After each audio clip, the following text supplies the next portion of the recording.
Madam आप अपनी जेब खाली करें।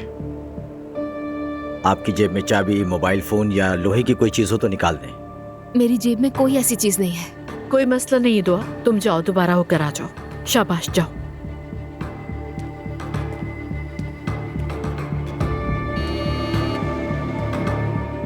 मैडम इसे तो ना गाड़ी चलाने की तमीज है और ना ही सिक्योरिटी गेट से गुजरने की। शक्ल से तो पढ़ी लिखी लगती है लेकिन है गंवार।